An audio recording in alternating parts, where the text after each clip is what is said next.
Hello students, welcome to national academy. നമ്മൾ ഇന്ന് discuss ചെയ്യാൻ പോകുന്നത് NOS സെക്കൻഡറി മാത്തമാറ്റിക്സിലെ മൂന്നാമത്തെ ചാപ്റ്റർ ആയിട്ടുള്ള ആൾജിബ്രൈക് എക്സ്പ്രഷൻ ആൻഡ് പോളിനോമിയൽസ് എന്നുള്ള ചാപ്റ്ററാണ്. ഈ ഒരു ചാപ്റ്ററിൽ നമ്മൾ ഡിസ്കസ് ചെയ്യുന്നത് അല്ലെങ്കിൽ ഇവിടെ ചർച്ച ചെയ്യുന്നത് എങ്ങനെയാണ് ഒരു വെർബൽ സ്റ്റേറ്റിനെ ആൾജിബ്രൈക് എക്സ്പ്രഷനിലേക്ക് എത്തിക്കുക എന്നുള്ളത്. നമ്മൾ പലപ്പോഴും ഡിസ്കസ് പറയാറുള്ള കുറേ കാര്യങ്ങൾ, വെർബൽ സ്റ്റേറ്റ്മെന്റുകളെ മാത്തമാറ്റിക്കലി എങ്ങനെ ഈ പറയുന്ന ആൾജിബ്രൈക് എക്സ്പ്രഷനിലേക്ക് എത്തിക്കാം, അതുപോലെ തന്നെ എങ്ങനെയാണ് നമുക്ക് ഈ പോളിനോമിയലുമായി ബന്ധപ്പെട്ട ഓപ്പറേഷൻസ് എങ്ങനെ ചെയ്യാം എന്നുള്ളതാണ് ഈ ഒരു ചാപ്റ്ററിൽ നമ്മൾ ഡിസ്കസ് ചെയ്യുന്നത്. നമ്മൾ പല കാര്യങ്ങളും പല വെർബൽ എക്സ്പ്രഷനിലൂടെ നമ്മൾ പറയാറുണ്ട്. ഒരു ഉദാഹരണമായിട്ട് നമ്മൾ പറയാറുണ്ട്, ഒരു പുസ്തകത്തിന് 20 രൂപയാണ് എന്ന് വിചാരിക്കുക. അങ്ങനെയെങ്കിൽ 4 പുസ്തകങ്ങൾക്ക് എത്രയാണ് രൂപ എന്ന് നമ്മൾ സാധാരണയുള്ള ക്വസ്റ്റ്യൻസിൽ ചോദിക്കാറുണ്ട്. ഇത് ഒരുപാട് എഴുതുകയാണെങ്കിൽ, വെർബൽ സ്റ്റേറ്റ്മെന്റിലോ അല്ലെങ്കിൽ റിട്ടേൺ സ്റ്റേറ്റ്മെന്റുകൾ എഴുതുകയാണെങ്കിൽ അത് ഒരുപാട് നമുക്ക് എഴുതേണ്ടി വരും. ഇവിടെയാണ് നമ്മൾ എന്ത് ചെയ്യുന്നത്, ആൾജിബ്രൈക് ഫോമിലേക്ക് നമ്മൾ ഇത് മാറ്റുന്നു. ഇത് ആൾജിബ്രൈക് ഫോമിലേക്ക് മാറ്റുമ്പോൾ നേരത്തെ പറഞ്ഞ ഉദാഹരണം, ഒരു പുസ്തകത്തിന് 20 രൂപ എന്ന്. ഒരു പുസ്തകത്തിന് 20 രൂപ എന്ന് പറയുമ്പോൾ നമ്മൾ സാധാരണ എന്ത് ചെയ്യുന്നു, ഒരു പുസ്തകത്തിന്റെ വിലയെ നമ്മൾ ഇവിടെ ആൾജിബ്രൈക് എക്സ്പ്രഷൻ ഉപയോഗിക്കുകയാണെങ്കിൽ ഒരു പുസ്തകത്തിന്റെ വിലക്ക് നമ്മൾ ഒരു സംഖ്യ അല്ലെങ്കിൽ ഒരു നമ്പറോ അല്ലെങ്കിൽ ഏതെങ്കിലും ഒരു അക്ഷരങ്ങളോ ആഡ് ചെയ്യുന്നു. അതായത് ഒരു പുസ്തകത്തിന് 20 രൂപ അല്ലെങ്കിൽ ഒരു പുസ്തകത്തിന് വില എന്നുള്ളതിന് നമ്മൾ എക്സ് എന്നോ എ എന്നോ വൈ എന്നോ സി ബി ഏത് അക്ഷരങ്ങളും നമുക്ക് ഉപയോഗിക്കാം. അപ്പൊ ഇങ്ങനെയാണ് നമ്മൾ എന്ത് ചെയ്യുന്നത്, ആൾജിബ്രൈക് എക്സ്പ്രഷൻ യൂസ് ചെയ്യുന്നത്. നമ്മൾ സാധാരണ ഉപയോഗിക്കുന്ന കാര്യങ്ങൾ കുറെ കൂടി ഈസി ആക്കാൻ വേണ്ടി. അപ്പൊ നോക്കൂ, ഒരു പുസ്തകത്തിന്റെ വിലക്ക് നമ്മൾ എക്സ് എന്ന് രേഖപ്പെടുത്തുമ്പോൾ ഒരു പുസ്തകത്തിന്റെ വില 20 രൂപയാണെങ്കിൽ എക്സ് ഈസിക്കൽ ടു 20 എന്നാവും. അങ്ങനെയെങ്കിൽ 4 പുസ്തകങ്ങൾക്ക് എത്രയാണ് രൂപ എന്ന് നമ്മളോട് ചോദിക്കുമ്പോൾ നമ്മൾ സാധാരണഗതിയിൽ എഴുതാറുള്ളത് 4 ഇൻറ്റു 20 എന്നാണ്. ഇവിടെ 4 ഇൻറ്റു എക്സ് എന്ന് നമുക്ക് സിമ്പിളായിട്ട് എഴുതാം. അപ്പോൾ 4x എന്ന് പറയുമ്പോൾ 4x ഈസിക്കൽ ടു 4 ഇൻറ്റു 20 80 എന്ന് പറയാം.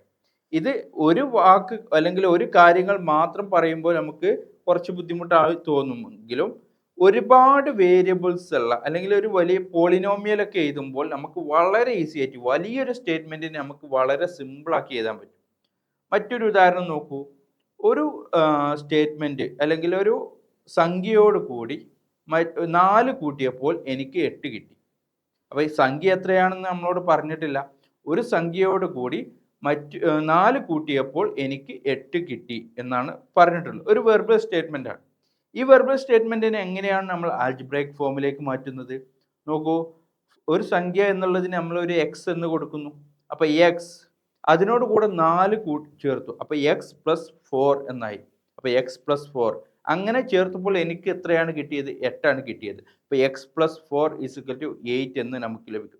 അപ്പൊ ഇങ്ങനെ ഒരു ആൾജിബ്രൈക് ഫോം ഉപയോഗിക്കുന്നത് കൊണ്ടുള്ള ഗുണം എന്താണെന്ന് വെച്ചാൽ വളരെ പ്രിസൈസ് ആയിട്ട് നമുക്ക് എഴുതാനായിട്ട് പറ്റും. അരിത്മെറ്റിക് ഫോമിനേക്കാൾ നമുക്ക് വളരെ പ്രിസൈസ് ആയിട്ടും അതുപോലെ തന്നെ വളരെ എളുപ്പ രൂപത്തിൽ വളരെ ഈസി ആയിട്ട് സൊല്യൂഷൻസ് കാണാനും ഈ പറയുന്ന ആൾജിബ്രൈക് ഫോമിലേക്ക് നമുക്ക് ഉപയോഗിക്കാനായിട്ട് പറ്റും. ഇത്തരത്തിൽ ആൾജിബ്രൈക് ഫോമിലേക്ക് മാറ്റുന്നത് എങ്ങനെ, ഒരു വെർബൽ സ്റ്റേറ്റ്മെന്റിനെ എങ്ങനെ വളരെ എളുപ്പത്തിൽ ആൾജിബ്രൈക് ഫോമിലേക്ക് മാറ്റാമെന്നൊന്ന് നമുക്ക് നോക്കിയാലോ. വളരെ ഈസി ആയിട്ട് നമുക്കത് ചെയ്യാവുന്നതാണ്. നോക്കൂ, നമ്മൾ നേരത്തെ പറഞ്ഞ കാര്യം തന്നെ എടുക്കാം. ഒരു സംഖ്യയോടുകൂടി 4 കൂട്ടിയപ്പോൾ എനിക്ക് 8 ലഭിച്ചു. ഇതെങ്ങനെ ആൾജിബ്രൈക് ഫോമിലേക്ക് മാറ്റാം? നോക്കൂ, ഒരു സംഖ്യ നമുക്ക് എത്രയാണ് എന്ന് നമ്മളോട് പറഞ്ഞിട്ടില്ല. അപ്പോൾ ഒരു സംഖ്യ എന്നുള്ളത് നമ്മൾ എന്ത് ചെയ്യുന്നു, എക്സ് എന്ന് പരിഗണിക്കുന്നു. ഓക്കെ, എക്സ് എന്നുള്ള ആ സംഖ്യ, അതിനോട് കൂടെ ഞാൻ 4 കൂട്ടിയപ്പോൾ, അപ്പോൾ ഞാൻ 4 ആണ് ആഡ് ചെയ്തത്, 4 കൂട്ടി. അപ്പോൾ എനിക്ക് എത്രയാണ് ലഭിച്ചത്, 8 ആണ് ലഭിച്ചത്. 8 ആണ് ലഭിച്ചത്. അങ്ങനെയെങ്കിൽ സംഖ്യ ഏതാണ് എന്നാണ് ചോദിച്ചത്. അപ്പോൾ ഇവിടെ നമ്മളോട് പറഞ്ഞിട്ടുള്ളത് ഈ സംഖ്യ കാണാനും വേണ്ടി ഈ സംഖ്യ നമുക്ക് കാണണം. അപ്പോൾ നോക്കൂ, ഈ പറയുന്ന എക്സ് എന്ന് പറയുന്ന സംഖ്യയോട് കൂടി ഞാൻ 4 കൂട്ടിയപ്പോൾ എനിക്ക് 8 കിട്ടി. ഇത്ര എഴുതേണ്ട ആവശ്യം മാത്രമേ നമുക്ക് ഈ പറയുന്ന കാര്യങ്ങളിലുള്ളൂ. ഇതിന് പകരം നമ്മൾ ഒരുപാട് എഴുതുമ്പോൾ അത് വളരെ വലിയ കോംപ്ലിക്കേറ്റഡ് ആയിട്ട് മാറും. ഇനി നോക്കൂ, എങ്ങനെയാണ് ഇത് ചെയ്യുക?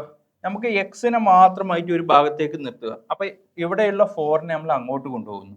അപ്പൊ നമുക്ക് എന്ത് വരുന്നു, എക്സ് ഇസ് ഈക്വൽ ടു ഈ 4 ഇങ്ങോട്ട് പോകുമ്പോൾ +4 ഉള്ളത് ഇങ്ങോട്ട് വരുമ്പോൾ -4 ആകുന്നു. അപ്പോൾ 8 - 4 എക്സ് ഇസ് ഈക്വൽ ടു 8 - 4 എന്ന് പറയുന്നു 4. അപ്പോൾ 4 എന്നാണ് ഇവിടെ നമ്മൾ ഉദ്ദേശിച്ച സംഖ്യ. നമ്മളിവിടെ ഉദ്ദേശിച്ച സംഖ്യ എന്ന് പറയുന്നത് 4 ആണ്. അപ്പോൾ 4നോട് 4 കൂട്ടിയപ്പോൾ 8 കിട്ടി. ഓക്കെ, ഇനി നോക്കൂ, മറ്റൊന്ന് നോക്കൂ.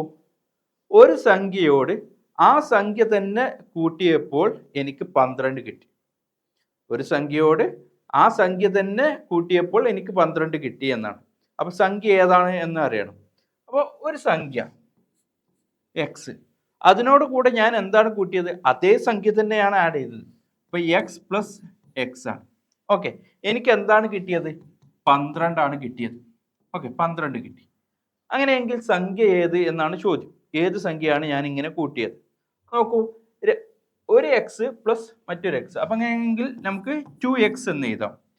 2x ഇസ് ഈക്വൽ ടു 12 ആണ്. അപ്പോൾ എക്സിനെ മാത്രം ഇവിടെ നിർത്തിയാൽ ഈ 2നെ അങ്ങോട്ട് കൊണ്ടുപോകണം. അപ്പോൾ എക്സ് ഇസ് ഈക്വൽ ടു 12. ഇവിടെ മൾട്ടിപ്ലിക്കേഷൻ ആണ്, അത് ഇങ്ങോട്ട് വരുമ്പോൾ ഡിവിഷൻ ആവുന്നു. അപ്പോൾ 2 ഇൻറ്റു എക്സ് എന്നുള്ളത് ഇങ്ങോട്ട് വരുമ്പോൾ 12/2 എന്നാകും. അപ്പോൾ എക്സ് ഇസ് ഈക്വൽ ടു 6 എന്നാകുന്നു. നോക്കൂ, ഇവിടെ ഉദ്ദേശിച്ച സംഖ്യ 6 ആണ്. ഇനി മറ്റൊന്ന് നോക്കൂ, ഞാനൊരു സംഖ്യയോട് ആ സംഖ്യ തന്നെ ഗുണിച്ചു. ഒരു സംഖ്യയോട് ഞാൻ അതേ സംഖ്യ തന്നെ ഗുണിച്ചു. അതിനോട് 3 കൂട്ടിയപ്പോൾ എനിക്ക് 12 കിട്ടി. നോക്കൂ, ആ ഒരു സംഖ്യയോട് അതേ സംഖ്യ കൊണ്ട് തന്നെ ഗുണിച്ചു. അപ്പോൾ എനിക്ക് എത്ര കിട്ടി? അതിനോട് കൂടെ 3 കൂട്ടിയപ്പോൾ എനിക്ക് 12 കിട്ടിയെന്ന്. നോക്കൂ, അതെങ്ങനെ വരുന്നു? ഇതിന്റെ ഉത്തരം നമുക്ക് നോക്കാം. എങ്ങനെയാണ് ഇത് ആൽജിബ്രൈക് ഫോമിലേക്ക് എഴുതുന്നത് എന്ന് നോക്കാം. നമുക്ക് എക്സ് എന്ന് പറയുന്ന സംഖ്യ, ആ സംഖ്യയോട് കൂടി ഞാൻ അതേ സംഖ്യ തന്നെ ഗുണിച്ചു. അതിനോട് കൂടെ ഞാൻ 3 കൂട്ടി. അപ്പോൾ എനിക്ക് എത്ര കിട്ടി? 12 കിട്ടി. അപ്പോൾ എക്സ് ഇൻറ്റു എക്സ് എന്ന് പറയുന്നത് x² ആണ്. x² + 3 = 12. അപ്പോൾ ഇതിൽ നിന്ന് ഇനി നമുക്ക് എക്സിന്റെ വാല്യൂ കണ്ടാൽ മതി. ഓക്കെ, അപ്പോൾ ഇതുപോലെയുള്ള ചോദ്യങ്ങൾ അല്ലെങ്കിൽ വെർബൽ സ്റ്റേറ്റ്മെന്റുകളെ നമുക്ക് വളരെ ഈസി ആയിട്ട് എന്ത് ചെയ്യാം? ആൽജിബ്രൈക് ഫോമിലേക്ക് കാണാം. ഇനി ഇത്തരത്തിലുള്ള പ്രോബ്ലംസ് എങ്ങനെയാണ് വളരെ ഈസി ആയിട്ട് നമ്മൾ ചെയ്യുക? എങ്ങനെയാണ് പോളിനോമിയലുകൾ വളരെ ഈസി ആയിട്ട് ചെയ്യുക? ഇത്തരം കാര്യങ്ങളൊക്കെ നമ്മൾ വളരെ ഈസി ആയിട്ട് വളരെ എക്സ്പ്ലെയിൻ ചെയ്തിട്ടുള്ള ഡീറ്റെയിൽഡ് വീഡിയോ നമ്മുടെ നാഷണൽ അക്കാദമി ആപ്പിൽ നമ്മൾ അപ്ലോഡ് ചെയ്തിട്ടുണ്ട്.